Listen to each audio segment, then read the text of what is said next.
전화로 중간 점검을 이제 계속 압박 수비를 하신단 말이에요. 이게 전시 기간 짧으니까 다 이제 선생님은 각각 작가한테 하는데 전화로 설명드렸죠. 지금 종이로 각도 다 별로 이제 프린트를 해서 다 이어붙이긴 하고 있다. 그거 빨리 사진 좀 찍어서 보내라고. 아니 이거 너무 지금 정확하게 상관없으니까 빨리 찍어서 보내라는 거예요.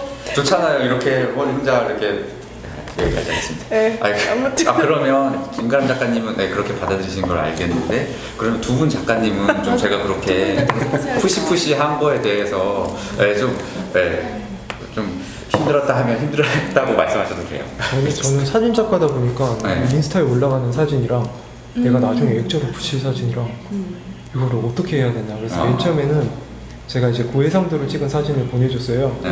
근데 보내주고 이게 인스타에 올라간다 생각하니까 다른 작가들 거 보니까 약간 너무 투머치더라고요. 막 종이도 쓰게 해서. 그래서 다시 그거를 종이 접기 하는데 네, 작가는 막 퀄리티고 고퀄로 막 네, 그래서 또 밤에 다시 또 작업해서 핸드폰에 그냥 진짜로 흔들린 사진들을 그냥 보내드렸어요. 근데 일부러 네, 근데 순간 이게 좀 맞춰 가야 되잖아요. 근데 사진 작가다 보니까 사실은 저는 인스타로 공개되는 사진도 되게 조심스럽거든요. 이게 야 이거 나 그냥 이렇게 일상을 올리는 건데 이거 진짜 나 뭐 사진 좀 잘 못 찍는 거 이게 들키는 거 아닐까 막 이런 생각도 하고 막 예, 약간 그런 지점들이 있었어요. 그러니까 결국 작품이 되는 거는 아주 많은 시도를 해서 거기서 최첨단이 제일 잘 되는 거를 뽑아서 전시가 되는데 그것까지 가기 전에 나온 실패된 사진들이나 막 이런 것들에 대한 좀 공개의 부담감 이런 것들이 있다고 얘기하면 되나요? 그러니까 사진이 사실은 그 온라인들이 중심이 되면서 그 사진을 고르는 문제가 사실은 찍는 문제보다 더 큰 그 지점이 있거든요. 근데 사진을 이제 고른다는 거는 뭐 오프라인으로 이게 확실하게 주제 같은 게 선정이 됐을 때 이제 거기에서 추려나가는 어떤 그런 과정인데 사실 그 과정을 역행하는 방식으로 이거를 만들어 가다 보려 하니까 좀 그런 그 오류들이 하더라고요. 근데 좀 재미있는 거는 저 같은 경우에는 이제 현장에서 좀 오랜 시간 이렇게 작업을 하는 타입이라서 그게 또 나중에 어디 다른 전시에 어떻게 튀어나올 줄 모르는 거예요. 그래서 그런 다음 이런 어떤 보여줄 수 있는 게 온라인으로 연동이 되고 뭐 이때 실패했던 작업이 이렇게 구현이 됐다 뭐 이렇게 계속 연동이 되면 좀 효과가 좋지 않을까라는 생각을 했어요. 연동 다른 전시나 네. 다른 프로젝트에 또 그러니까 이게 한시성으로 온라인으로 이렇게 정리되는 게 아니라 이게 온라인이 다른 전시의 어떤 온라인 플랫폼이랑 상호 연결이 돼서 그 중간에 어떤 시간이나 공간의 차이를 좀 이렇게 깰 수 있다는 좋은 그 방법이 되지 않을까 그런 생각을 해요. 모든 플랫폼이 통합돼야겠다고요.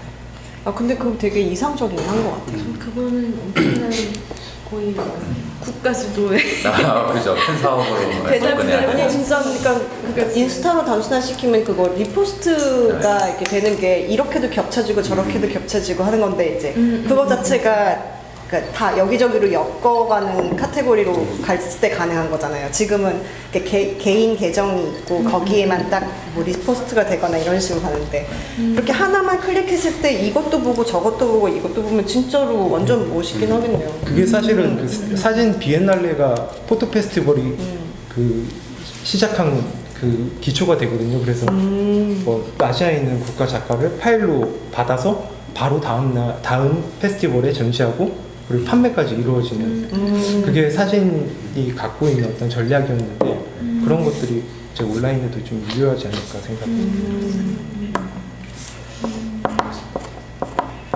이재인박 작가님 같은 경우에는 어떻게 보셨어요? 그냥 귀찮은데. 제일 솔직하다 이게. 근데 약간 김가람 작가님은 비슷한 지점인데 네. 저는 약간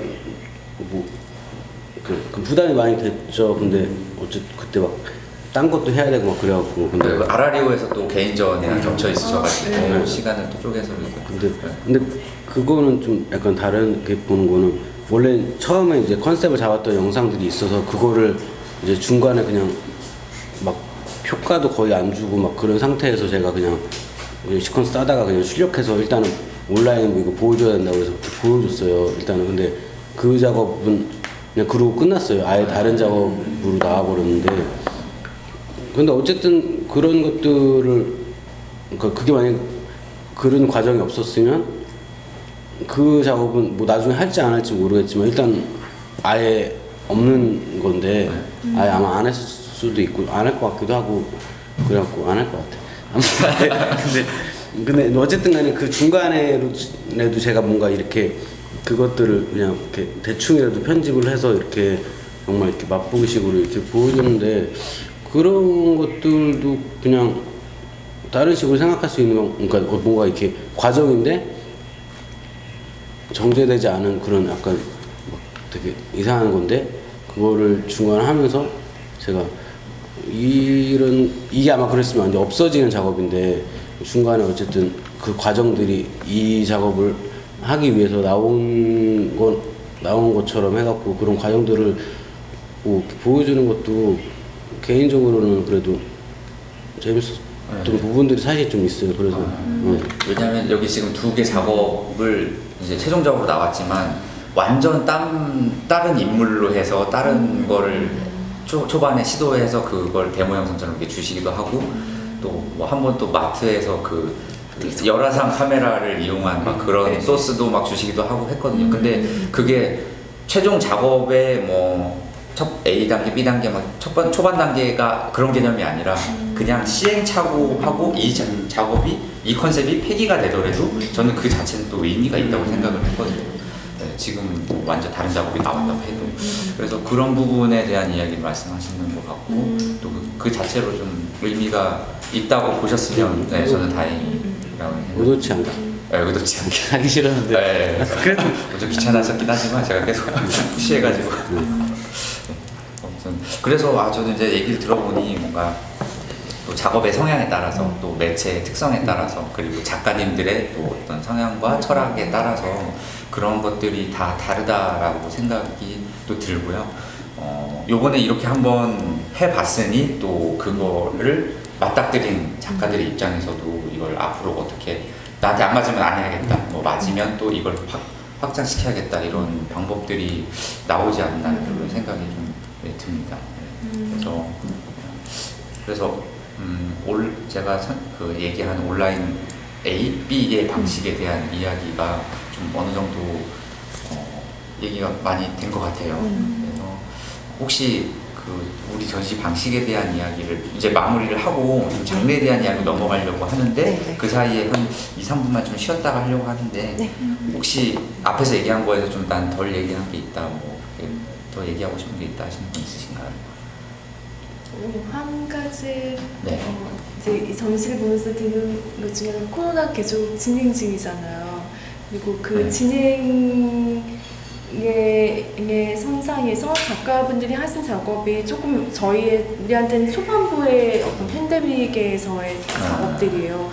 그리고 그 어떤 어느 새 신조어를 리서치 하신 것도 미디어에서 인포데믹이 사실 엄청나게 그 이후로 많이 나왔고 굉장히 심각하잖아요. 이제 분류할 수 없을 정도로 굉장히 많더라고요. 그리고 정지현 작가님 작업도 계속 그 기록하고 이후의 풍경들도 그렇고 그래서 세 분의 작업이 그 굉장히 진행형의 시간대를 우리가 알고 보다 보니까 이후에 그 시간대에도 이 작가들이 썼다 좀 따라가고 싶다는 생각이 드는 거예요. 만약에 이 작업을 지금 하셨으면 인세인박 작가님의 작업은 어떤 방식만 또 달라졌을 것 같거든요.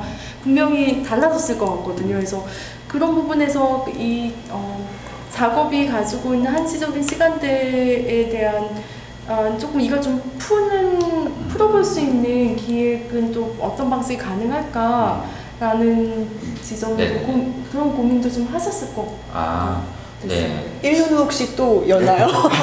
코로나 막 이래서 갑자기 또 이렇게 또 갑자기 자료 와서 한 달 후부터